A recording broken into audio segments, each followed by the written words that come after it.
everyone, welcome back to our business mathematics class. In today's lesson, we're going to talk about market equilibrium.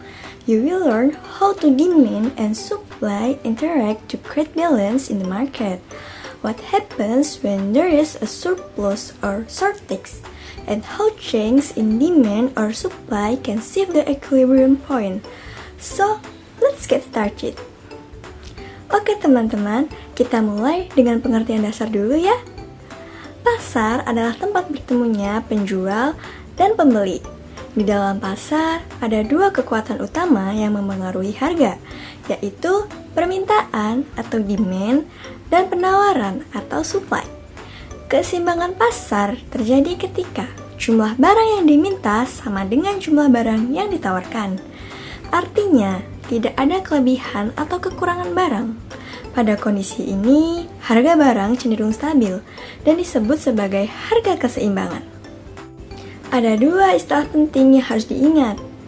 Equilibrium price atau PE, yaitu harga keseimbangan, di mana permintaan dan penawaran bertemu.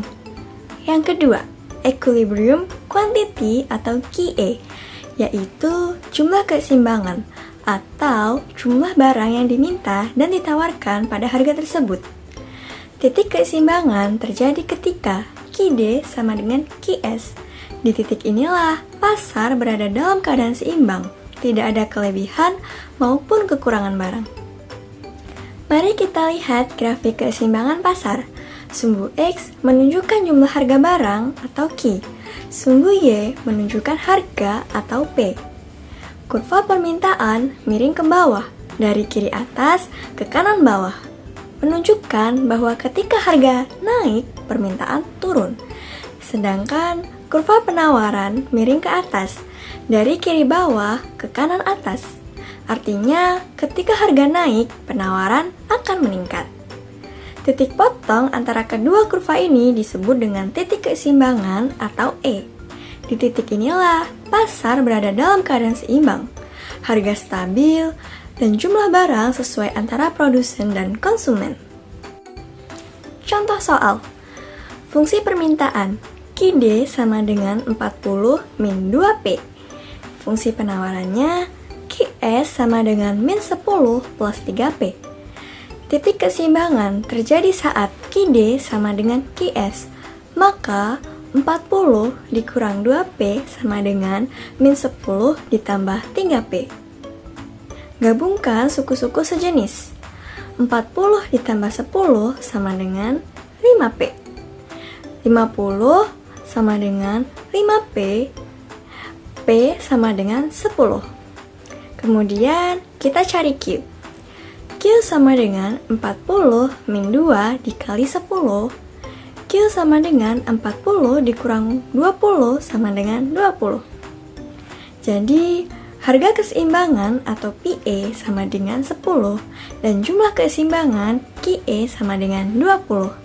Artinya, pada harga 10, jumlah barang yang diminta dan ditawarkan adalah sama, yaitu 20 unit. Pada grafik keseimbangan, kita bisa lihat bahwa kurva permintaan menurun dari kiri atas ke kanan bawah. Kurva penawaran naik dari kiri bawah ke kanan atas.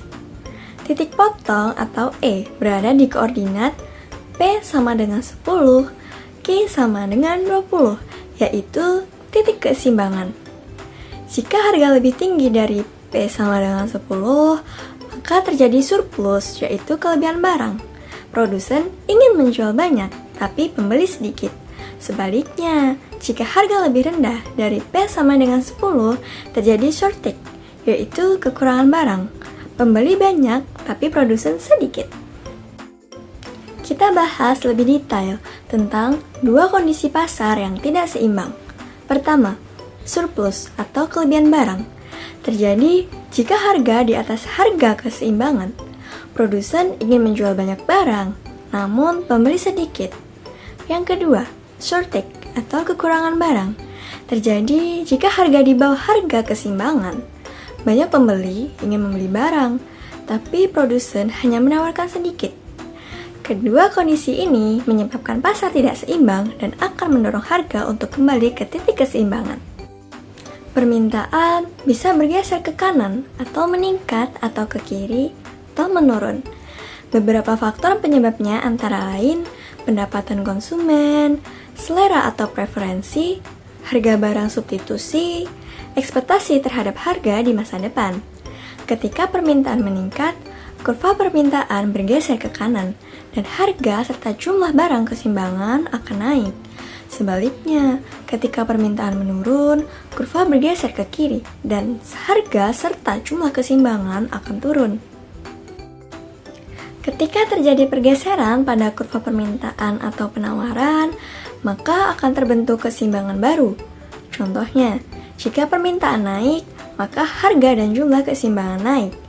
Jika penawaran naik, maka harga turun tetapi jumlah keseimbangan naik. Pasar selalu mencari titik keseimbangan baru ketika terjadi perubahan agar tetap stabil. In conclusion, market equilibrium occurs when the quantity demanded equals the quantity supplied. At this point, there is no surplus or shortage, and the market price tends to remain stable. However, when demand or supply changes, a new equilibrium will form, showing how dynamic and flexible the market can be. Alright everyone, that's all for today's lesson about market equilibrium.